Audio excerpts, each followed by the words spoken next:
I'm really struggling to decide whether I can bring myself to cause the pain I know I'm about to inflict on an innocent party who doesn't deserve what's about to happen in the next half hour or so.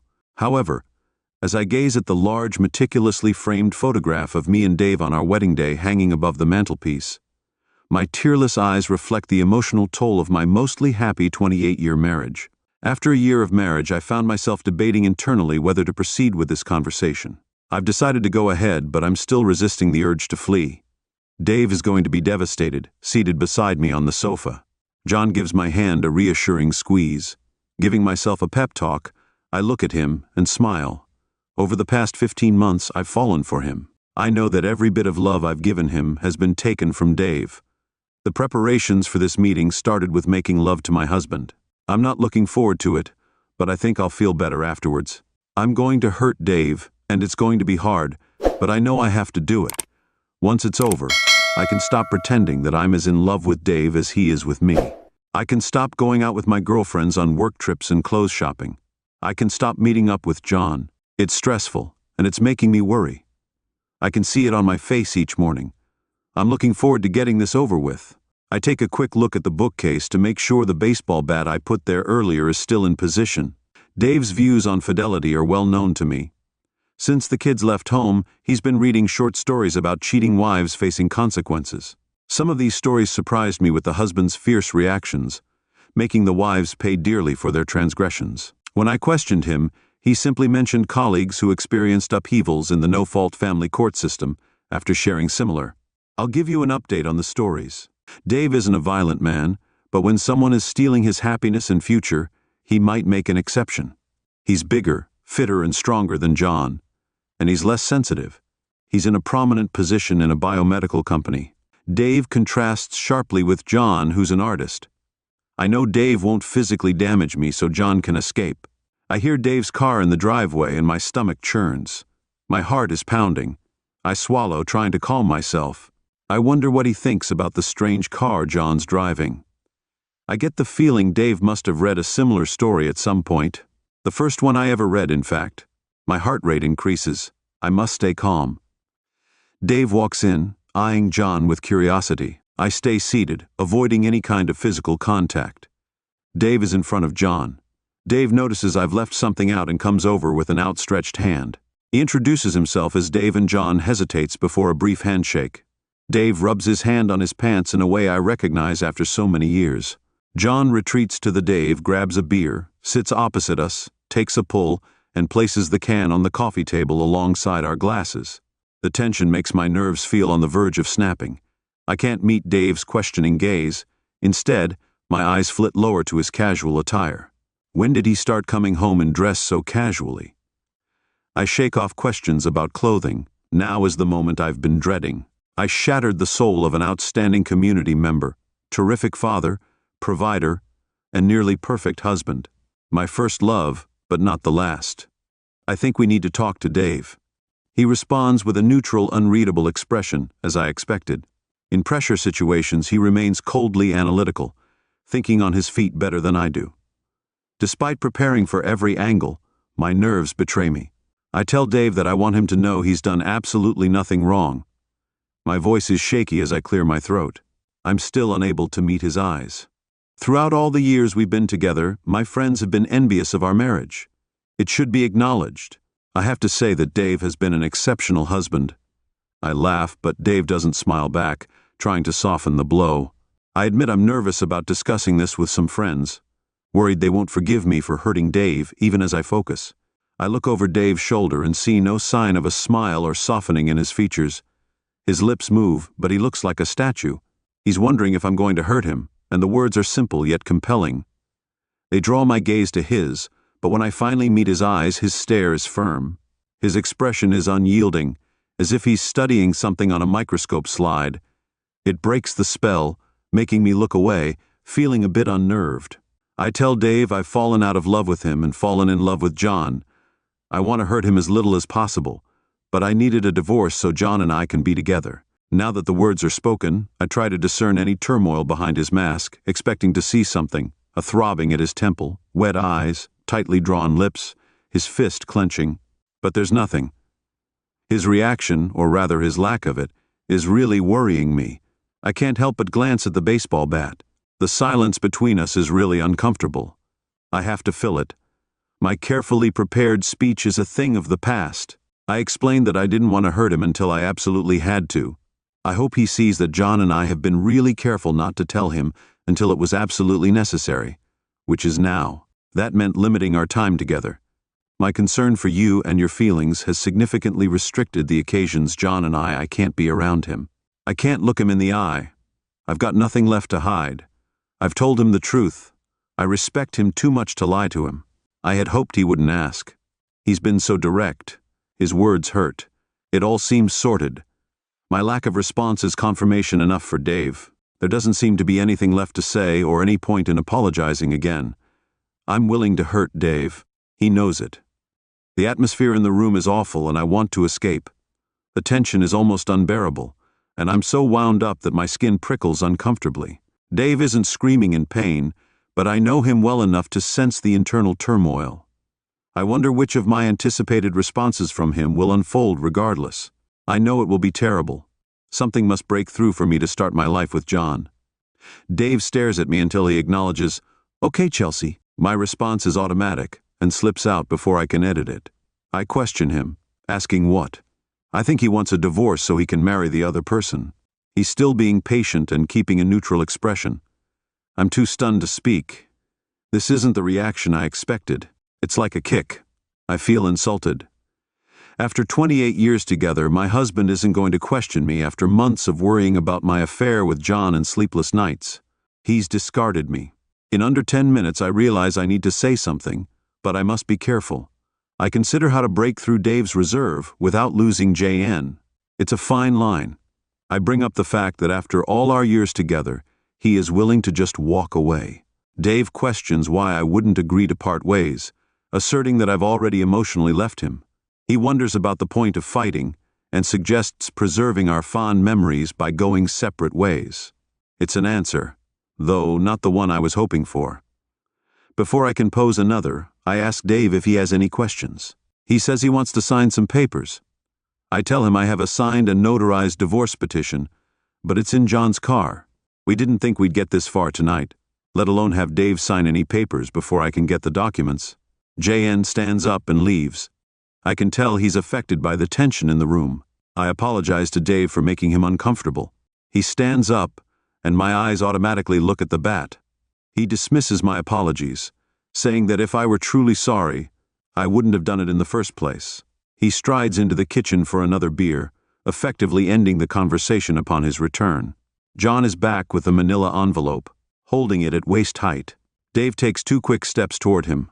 My heart goes out to John as he steps backwards, tripping over his feet and landing with a soft thud. Now holding the envelope, Dave glances at me, looking a bit red. Faced with the realization that he isn't covering himself in glory, I try to convey with my eyes that I don't care and that I love him. I turn to Dave, who watches me with an impersonal expression. I still can't read his thoughts, and I'm not entirely sure he won't attack John. I inform Dave that Mary is aware of our presence, and that if she doesn't hear from us by 8, I instructed her to call the police. I add that if he wants someone to blame, he should blame me, instead of directing any anger towards John. In response, Dave expresses that I guess I should take some of the blame for making all those promises to him all those years ago. It wasn't just me, though. John says he doesn't want John to suffer any more than he already has to. I asked Dave why John would suffer and what he meant by that. Dave gave me a kinder, more patient look. He explained that I'm past the age of giving John children, which means he'll go childless. Dave says there's nothing worse for a man than never seeing his child grow up. He says John will miss out on all the usual things like teaching them to catch, teach them to ride a bike, help with homework, and teach them to drive. Dave says John will never be a hero to his daughter or a role model for his son. I think our kids will want nothing to do with John once they find out what we did. His words make me feel sick, and I realize I haven't thought about how the kids will feel, especially as my marriage ended and I was having an affair. I try to reassure Dave that he doesn't have to tell them. Dave asks if I want him to lie to the kids, as I lied to him.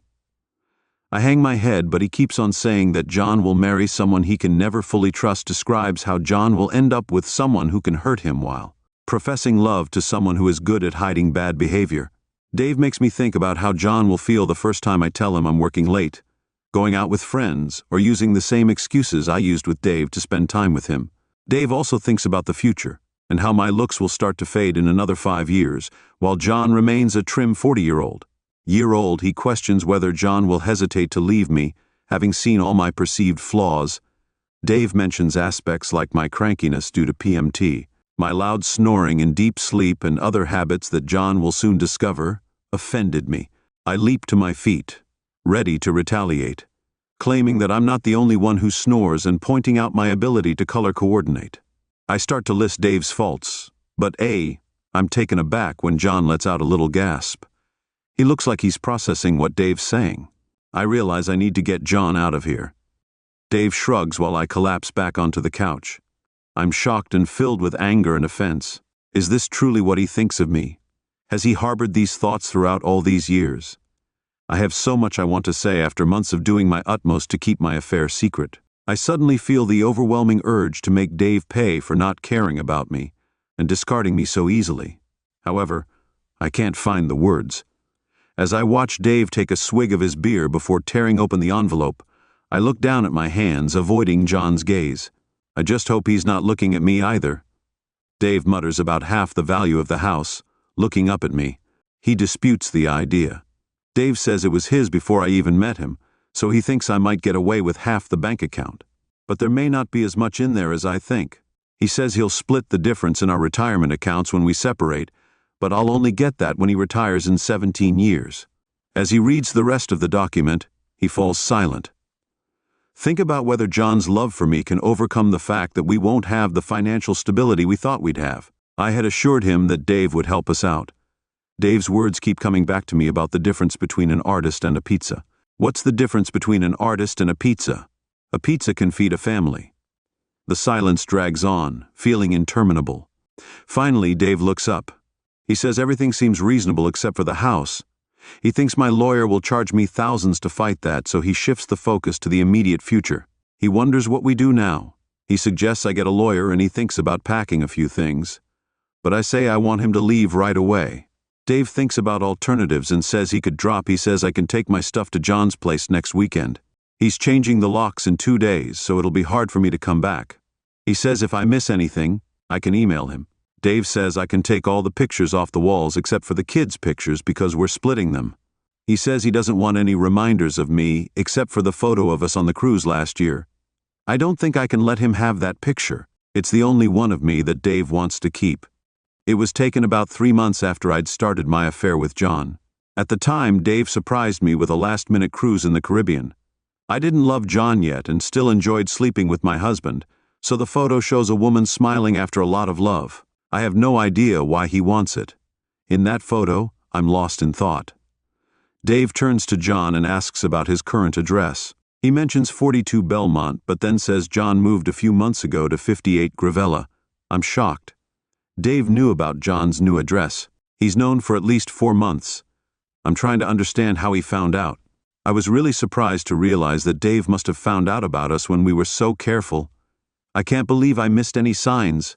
I've been thinking about all the times we've had dinner together, how close we are, the gifts, our date nights, our birthdays, our anniversary, our mornings, our nights, our days and time with our children. But in none of those scenes could I detect a change in Dave. I look at Dave as if seeing him for the first time. This is the man I have spent my entire adult life with. I'm talking about the adult life I've had with the man who held my hand and encouraged me while I gave birth to our children. I'm talking about the man who I nursed through influenza. I'm talking about the real one, the one where you can't lift your head off the pillow. I'm talking about the man I should know as well as the back of my hand. I'm talking about the man I should be in tune with and notice any change in. There's been none.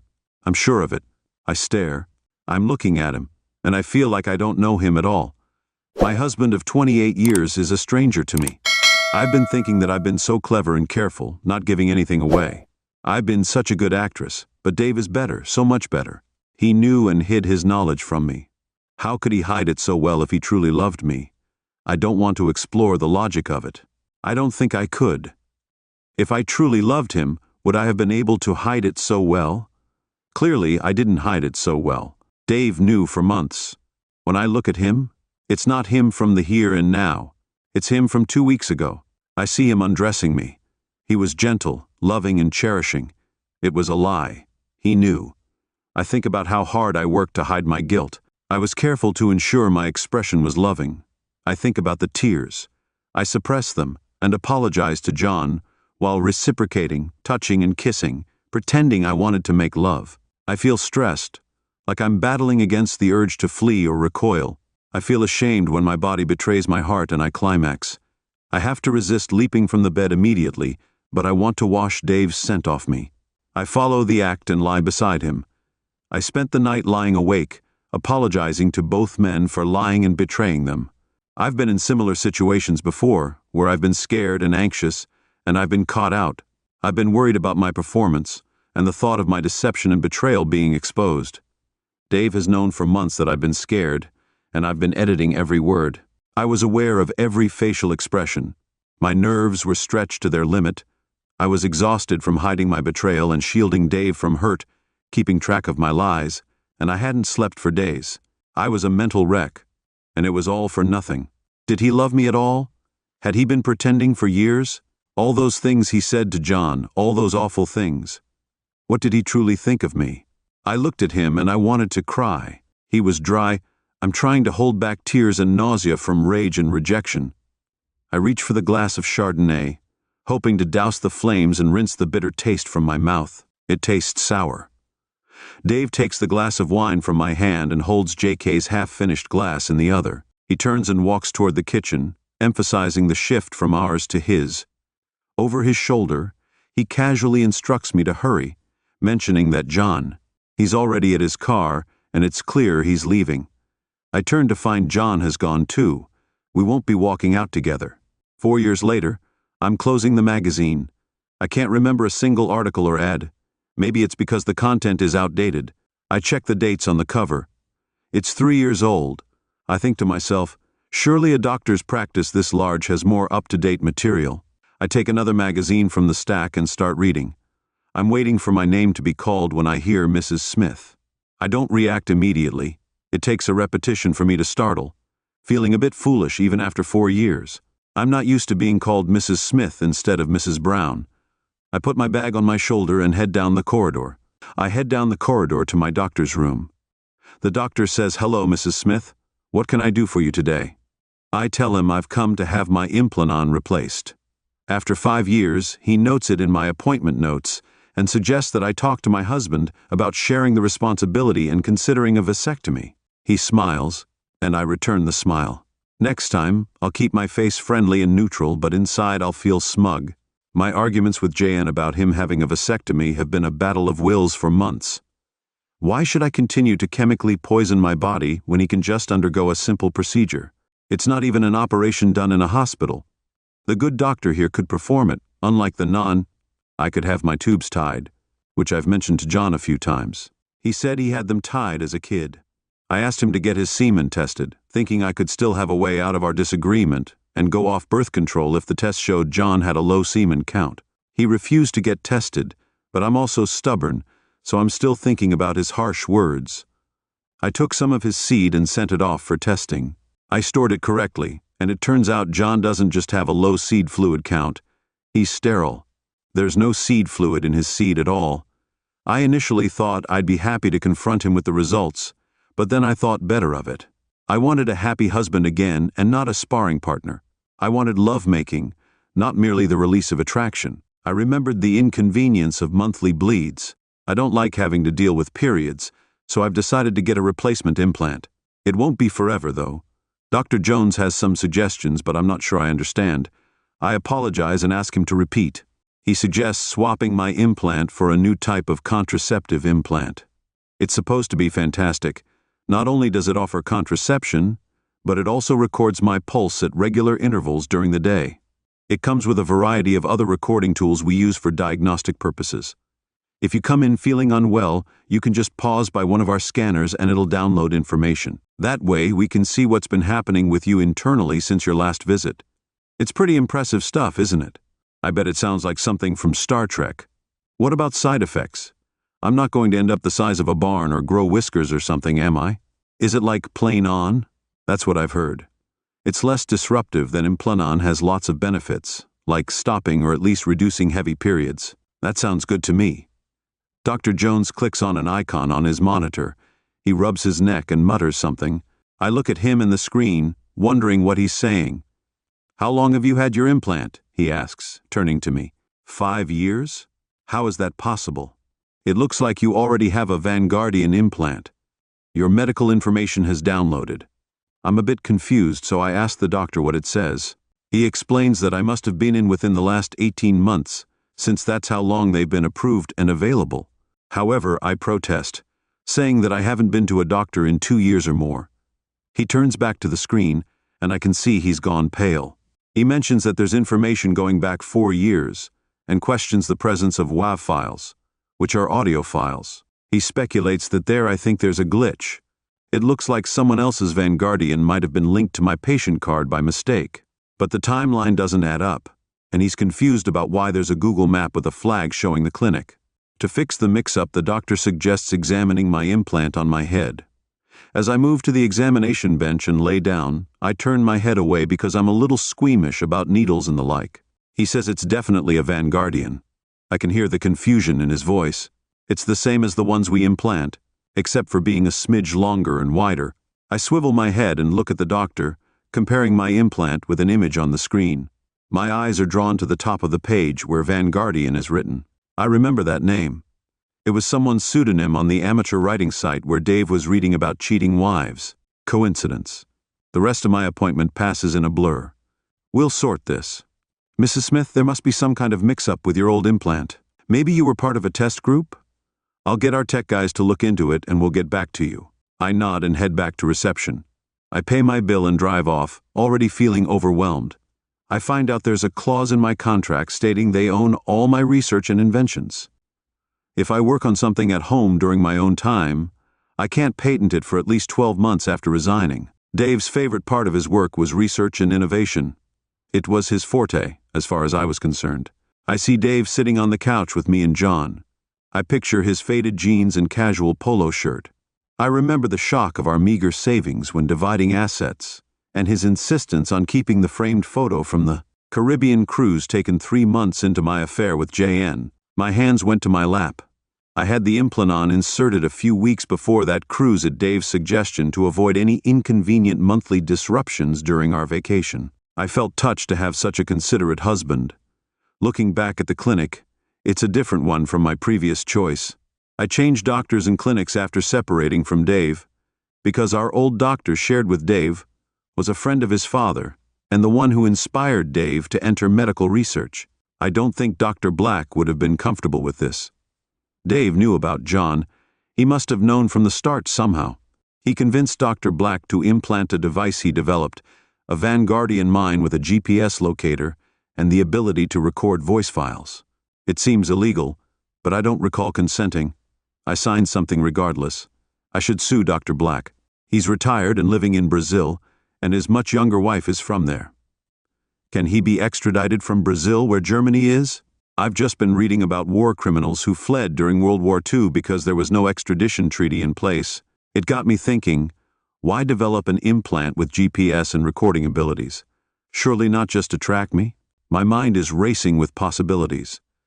I think it was around the time of our cruise, or maybe just after, that Dave quit his job. No wonder our savings were low, he had us living off it. I never checked, but I think I used my credit card and Dave handled the bills. Was the crew photo a memento of his resignation? Dave organized the framing himself. Could it have been the scanner for the implant? I don't think so, it was deep inside. I know that's exactly what it was, which is why he suggested hanging it in the hall by the coat rack, and why he opposed me having it. He knew I might reframe it or give it to the kids, who could have discovered its true purpose. How I've been deceived is so huge, it leaves me stunned. It all seems so unbelievable, like something from a Jason Bourne or James Bond movie. But my gut says it's true, all of it. It feels as though there's a vice tightening around my chest, making it hard to breathe. No wonder he didn't seek revenge in the divorce. He'd already done it, at least financially. I can't do anything about it. Dr. Black, It's probably beyond reach, and Dave, being Dave, probably secured my signature on a consent form to make matters worse.